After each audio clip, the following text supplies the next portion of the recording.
Welcome to a new unboxing video. I'm Fettouhi, and today we're going to take a look at a little special here. This here is the Art of Arcana, Visual History of Dungeons and Dragons. This here is the collector's edition. It came out, I think it actually came out today or last week. I got it in the mail, and yeah, let's take a look at this here. This here is pretty much an art book.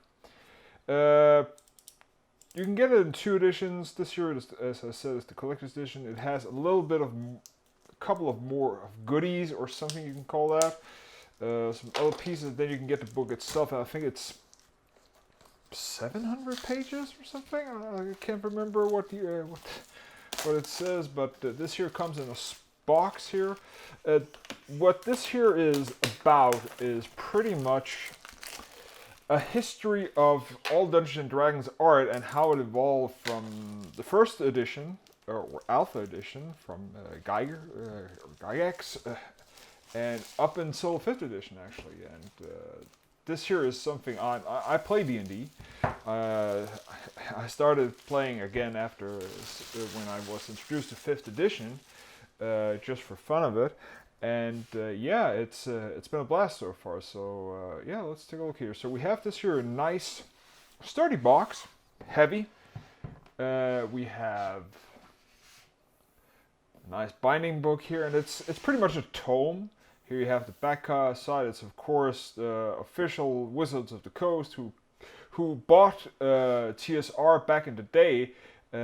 When second edition was around, and when second edition was around, TSR picked it up because it was big on Magic. They got this here, and etc. I mean, you know the history. So yeah, it looks pretty good. So let's open it up. So this here is pretty much a huge tome. It's heavy, as you can see, real heavy. So let's see here. Let's see what we have. Nice. So we have the book itself. Nice hardcover binding. We have all the goodies here. As you can see, this here is a heavy book. Sturdy, nice, thick paper. We have some nice inlay here. We have a nice, what should we call it? Security package of this here, of all the goodies. So it's not been throwing around. Looks like it has been damaged a little bit because this here was thrown a lot around in the mail, but it survived. I'm pretty happy with that. It's not a very deal breaker. So it's a nice envelope, not vanilla, but an envelope itself. Here you have these here bindings here. There's no hidden compartment or anything, so this here will keep your collection pretty safe. And it's easy to get out, so nice. So let us go ahead and look at all the editions here. I like that this here is a vanilla envelope type of thing. So this here will be safe. So since this here is a collection, so we're going to take a look at this here. So this here is a module of Tome of Horrors that was never released, or there are some editions here. Tome of Horrors is one of Gary Gygax's. It was pretty much the adventure that he one of the famous ones here. Tome of Horrors is a high level. I think it's 15 to 20, and it's pretty much meant to kill the players, or at least that's what I've been reading about. I've never played the adventure myself. I actually have it, the 5th edition version of it. I've never played it back in the 2nd edition. I've never played or seen the 1st edition. And this here is actually, I think this here is actually the pamphlet size of the original one. It is pretty thick. You have instruction and all that, pretty thick text here. I think it's actually as you can see, this here is actually written on a typewriter. So I think actually this here is the original stuff here, and there's maps and everything, and yeah, detailed as hell. And great illustrations here, especially of the tome itself and all that. Great stuff here. So the second thing we have some art here. I actually do not know this here art. again, I've only really played for second edition a lot. I played many years with friends. I've never owned the first edition. My brother, he played first edition, but he didn't own the books. And at a time where he was actually asked if he wanted to buy them for used, in great condition, he declined, sadly. So yeah. But this here is one of the art illustrations here from probably one of the books there. You have a knight on a horse charging from a castle. We have, of course, this here is actually a famous one here. I remember this here. If you, I can't remember from which book this here is, but you can actually go ahead and find, if you find the game Eye of the Beholder, this here was actually the front piece of the original art on the cover of the game box used. So yeah, really cool here. This here is actually, I think this here is from Player's Handbook. I think this here is actually from... No, it can't be Dragonlance because I do not see any of the characters from Dragonlance. I'm a huge Dragonlance fan, so yeah. And let's see here. So that's all the art here. Let's put that over here. And this here is probably a poster, I'm guessing. Yes. Oh, great. This here is probably... I think this here is from second edition. I have a hard time figuring things out. There's been so many illustrations that I love, so great stuff. I need to put this here up. So we have this here. Let's see. This here is actually from the first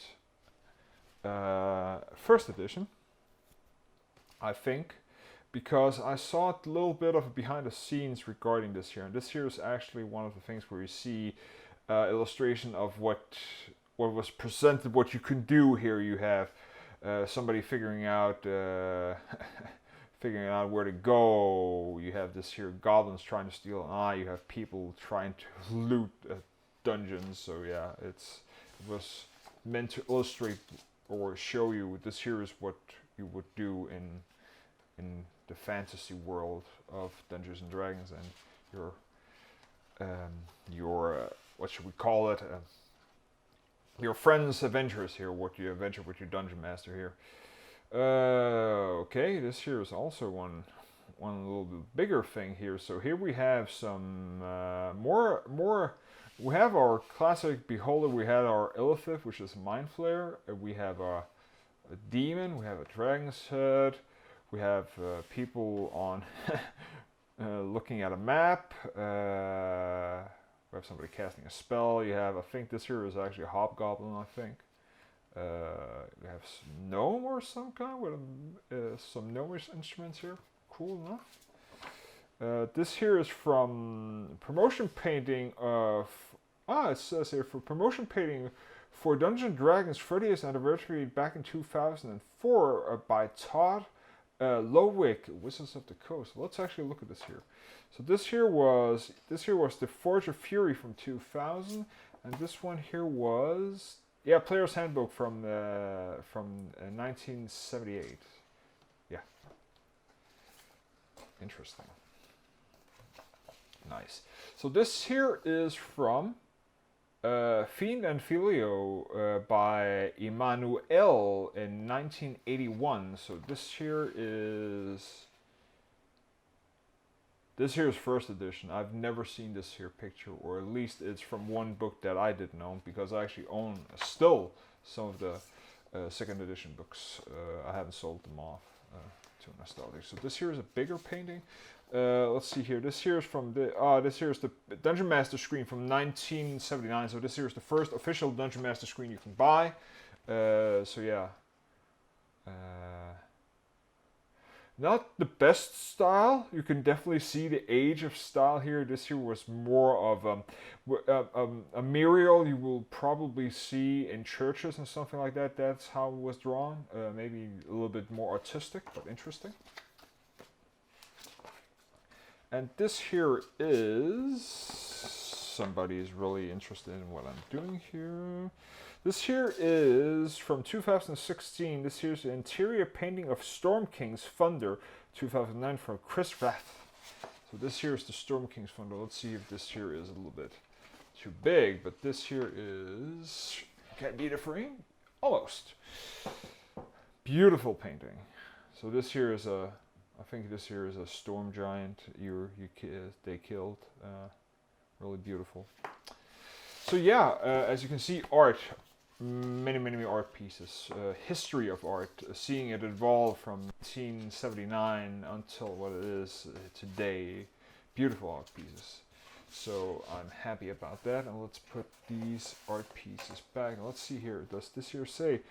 Yeah, this here was Player's Handbook in 90. Yeah, this here is definitely by Larry Elmore. This here was, yeah, second edition. I was right. That's good. I can still remember stuff. That's good. My memory is not that bad, which is great. So let's put this here back into their. There we go.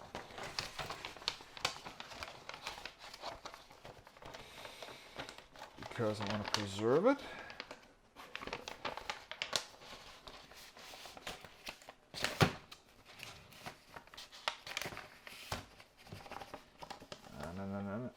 There we go. Sticker got almost stuck to one of the paintings, and that's a bad no. So, put that away. Let's look at the art book itself. So, hardcover edition. I think the other one is also hardcover. You just don't get all this here. So, you open this here up and you see a map of a town. The village of Hamlet, which I do not know, is that Greyhawk? Could be Greyhawk. It's not Ravenloft, that's for sure. And there we have the classic Dungeons & Dragons Art of Arcana, which is, I think this here is Tomb of Annihilation picture, actually, with the Beholder here. This here is really old stuff here. So Michael Whitwer, this year's collaboration of great artists here is the 10-Speed Press, California, New York. This is made in America. Compiled volume of information about the history of art. You can see this here, visual history. So some of these here are the Tech Magic original edition, Power Technics, all this here. So now we're going here, and there you see like the first. This here is. And if you do not know what Critical Role here is, this here is actually what they tried to reinvent in their own image. But this here is the official commercial back in the day. So yeah. And there you have, of course, an art piece of one of, this here is Joe Manganiello. Who got an art piece of his character he played in, I can't remember. He was a guest star with the character in Critical Role Season 1. I can't remember what he played. Matt was the Dungeon Master in his game also, I think, if I remember correctly. But yeah, interesting character, great great addition, a great story for it. So yeah. And there you have all the things here. This here is actually the Critical Role crew. Some of them. This here is Matt. We have Liam here from Critical Role. We have I can't remember everybody, but this here is some of the people from D&D. Also, Division Dungeons and Dragons was the Coast people. Here you have a lot of things here. There's a lot of history here. The original Magic, the Tech Magic edition, and here you have, of course, this here is the first stuff here for. This here is the you were buying these here pamphlets with actually they sold like for a couple of bucks, 10, 15 bucks, which was Gynax and Arneson's. Pretty much rule based. They were drawing up and selling over the counter pretty much. It wasn't this as I got really late into the game where it was more industrialized. They made a company out of it. I've never seen these here. I wish I had them for collector's sake. I wish I probably could get some inspiration of the rules. I always like to customize a little bit of the rules in the games here. I try to run. I haven't run a game in many years. I've been a player for most of my life. I've never DM'd that much, but I do want to DM again. I think 5th edition is a great intro to DMing because it's a lot more flexible. But as you can see, a lot of great art here. This here is one great one. This is the Purple Worm. This here is the original one from 1974. We have 1993, 77, 2000, 2008, 2014, and you can see how the art has evolved. And that's the history. I mean, you never really think about it. That's also one of the interesting things why getting the monster manual from back in the 1st edition and these here edition and up till now, how the monster has evolved, and especially when you go ahead and seeing all the great stuff here. This here book does not have any rules, nothing in it. It is purely art. So if you're an art geek about stuff like this here, and this here, like for instance, Mind Flayer. First time I saw Mind Flayer was this here edition, in color. That's the one. I actually have the Saana's Handbook, which is actually one of the first introduction of the Mind Flayer and how you can actually play one that has a little bit of the power that the Mind Flayer has, or the Illithith, whatever they were called, or the original name. But yeah, evolution, and of course, Strahd von Zarovich, probably the most famous villain slash undead vampire in game. My favorite setting of all time, Ravenloft. Sadly, it has not been introduced as a campaign. The campaign for Strahd's house, or House of Strahd, or Curse of Strahd, which it's called now, is not actually the design. Ravenloft world is not. There is no book about it. Like back in the day, in the 2nd edition, you can buy like a whole case with described the world for Dragonlance, for Greyhawk, for Forgotten Realms, for Ravenloft. I have it actually. I have the original one. I bought them. I have the tarot cards from back in the 2nd edition. This has not been published yet, and I don't know if it will be. And that's the one that I want to see, because I am a huge werewolf geek guy. I love that stuff. There's a lot of explanations in the books and the rules about all that, but the whole history about him here. And I also have read the novels about Strahd and the history about Ravenloft itself and what the plane of Ravenloft actually is. But yeah, again, this here is a geek book. Dragon magazines, Neverwinter Nights games, 3rd edition dragons. I skipped 3rd edition. I hated 3rd edition, which were and 3.5 edition also. There was many iterations about it, but yeah, 5th edition is what I play now. But yeah, I hope this here has been informative to you as something. If you value this here book, it is around $85 to $95, this here version. Their other one is a lot cheaper. I think it's 40 bucks. Which I think is also a hardcover, but without this here, without this here extra cover book here and all that stuff. So yeah, decide if you want to pick it up. But again, I highly recommend for people who want to look at the art and see how things have evolved. It is a history of what is probably one of the most popular tabletop games you can actually play today. And if you are out there old like me and want to play a game, you should. Find some friends online. There are so many ways to actually play D&D just a couple of hours a week or a month. And if you don't have any friends near you that want to play, but you can do it online, it works great. and there's many systems out there, free also, that actually make it worth that you can pick it up. It's a trend now. It's becoming a more and more popular in the next couple or these coming years here. It's growing. It's a growing community, and I highly recommend people checking it out. It's a great thing, and yeah, I can only say it's worth it, at least for me. Again, I hope you enjoyed this here video, because right now my my light has gone out. I still have one left, so before this here totally shuts off, I will call this here unboxing video. I'm hoping you like the quality. This here is actually on a 4K camera now, and I hope the audio is a lot better. So yeah, until next time, bye.